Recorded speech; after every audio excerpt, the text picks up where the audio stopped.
पंजोता साहब, क्या आप इस टकराव के लिए तैयार हैं? पीटीआई पीपल्स पार्टी हकीकी जमहूरी जमात के तौर पर वो कहेंगे भाई हमें आप इससे दूर रखें, ये लोग कहेंगे पाकिस्तान के अब्बू को वोट दो, वो कहेंगे ये निज़ाम अच्छा है उसको वोट। बताएं जी, बहुत सख्त मुकाबला है। देखिए मोना, बात ये है कि पहली बात कि पीपल्स पार्टी जो है वो सिर्फ बयानात देती नज़र आ रही है कि हम बड़ा मौक़िफ़ जो है वो जमहूरी रखते हैं और बजट के अंदर भी हमसे इनपुट नहीं लिया गया, उस मामले के अंदर भी हम शामिल नहीं हैं। तमाम मामलात में आप शामिल हैं।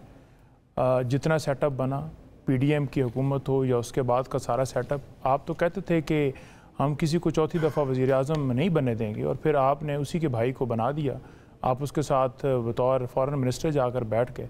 मैं तो हैरान होता हूँ जब मैं तस्वीरें देखता हूँ कि वो हेड कर रहे होते हैं और ये साथ बैठे होते हैं जैसे उनकी काबीना के कोई मतलब, अब मैं लफ्ज़ ऐसा नहीं इस्तेमाल करना चाहता जो इनको बुरा लगे, लेकिन एक बड़ी ही तजलील है पीपल्स पार्टी के वर्कर जो है इस पीपल्स पार्टी का वर्कर बचाने के लिए आ जाते हैं ना आगे, क्या इलेक्शन बार-बार करते रहे जब तक आपकी मर्जी का नंबर ना मिले आपको। देखें पीपल्स पार्टी का जो वर्कर्स है ना, वो भी इनसे नाला है इस बात के ऊपर कि आपने जो है जो भुट्टो का विजन था, जो बेनज़ीर साहबा ने कुर्बानी दी, आपने उसके ऊपर भी पानी फेर दिया कि आप उन्हीं के साथ जाकर बैठ गए जिनके खिलाफ हमारा सारा मौक़िफ़ था। क्यों? क्योंकि आपको ऊपर से एक हदायत आई जिसके बारे में ये जिक्र करें कि पीटीआई जो है ना वो सबसे ज़्यादा, हम तो आवाम के वोटों से आए, हमें तो अब भी वोट मिला और आपने एक्सेप्ट नहीं किया। अगर आवाम के वोटों से ना होते क्यों तो फिर आप पिटीशन लेकर जाते, आप कहते जी कि यहाँ पर फॉर्म 47 है, यहाँ पर आप जीते हैं, यहाँ पर हमारी इलेक्शन जो है पिटीशन ज़ेरे इल्तवा है, 180 दिनों का टाइम है, उसके बावजूद डिसाइड नहीं हो रहा। पिटीशन पीटीआई के दौर में पेंडिंग रही और उनका हिसाब किताब नहीं हो सका, तो ये कुछ चीज़ लेकर आते हैं ना, कोई ऐसी चीज़ नहीं है।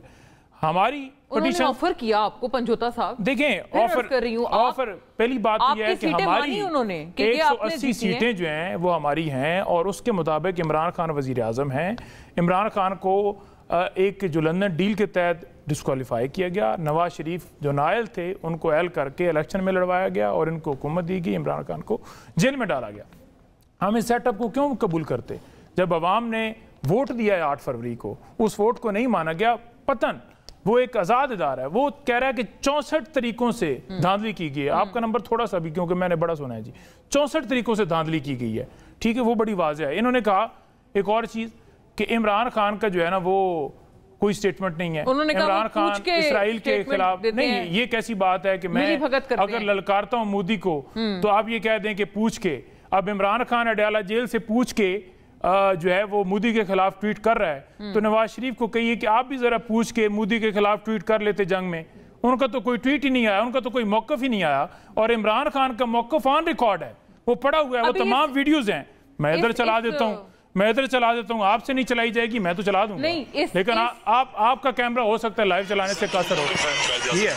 अच्छा, आप उनकी पुरानी वो चला रहे हैं? नहीं फिर, लेकिन मैं बात ये कर रही हूँ ना ये चलाए ना, नहीं चल रही, आप चल रही है आपके माइक पे, मैं बात ये कर रही हूँ, बात क्या हो रही है? हमारा तो मौका पड़ा क्या, मजम्मती ट्वीट आया,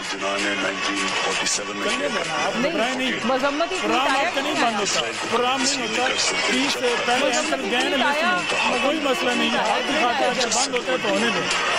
तो ये बात का जवाब ही आ रहा है ना, तो इमरान खान तो कह रहे हैं कि क़ायद आज़म का जो मौक़िफ़ वो हमारा मौक़िफ़ है, ठीक है। आपने 6 लोगों की मुलाकात नहीं कराई, आपने 2 बहनों को मिलवाया, वो भी 15-20 मिनट की मुलाकात हुई जिसपे इमरान खान ने कहा कि बिल्कुल आप अलर्ट लीजिए। इमरान खान का तो मौक़िफ़ क्लियर है, आपका मौक़िफ़ क्या है मोदी के हवाले से? नेतन्याहू को उसने क्रिमिनल कहा है, आपने कोई ऐसा लफ्ज़ इस्तेमाल किया है? 2024 के अंदर ट्वीट्स हैं, ये उसकी वीडियोज है जिसके अंदर आप बोल रही थी कि वो आवाज ना जाए, ठीक है जी, मैं बोल रही थी ना, इसलिए नहीं आप इसलिए बोल रही थी, तो बात ये आप चेक कर लें, मैं चेक करूंगा, आप करें, मैं चलाऊंगा भी ना बाद में। देखें, ओके, इमरान खान का मौक़िफ़ क्लियर है। तीसरी बात, इसराइल के अंदर वो क्या नाम था उसका, मौलवी अजमल, वो मौलवी अजमल किसने भेजा था? नवाज शरीफ ने भेजा था ना, इमरान खान ने तो नहीं भेजा था। अभी भेजा था मौलवी अजमल ने ये कहा कि मुझे नवाज शरीफ ने भेजा है इसराइल में, किस लिए जी? के कारोबारी लेन देन की कोई बात ही, भाई वो जो इजराइल है जिसको हम कबूल ही नहीं करते, हमारा मौका क्लियर है, तो आप वहां जाकर कारोबार की बातें कर रहे हैं और नोबेल प्राइज दे रहे हैं। किस बात का आप नोबेल प्राइज दे रहे हैं? کیا انہوں نے کردار ادا کیا ہے؟ تو پھر اس کا مطلب یہ ہے کہ آپ اچھے بچے بن کے امریکہ کے سامنے لیٹ جائیں کہ ٹھیک ہے جو آپ کی ڈیمانڈز ہیں دہشت گردی کے حوالے سے، اڈوں کے حوالے سے، باقی معاملات کے حوالے سے، وہ ہم پوری کرنے کے لیے تیار ہیں، عمران خان جیل میں رہنا چاہیے.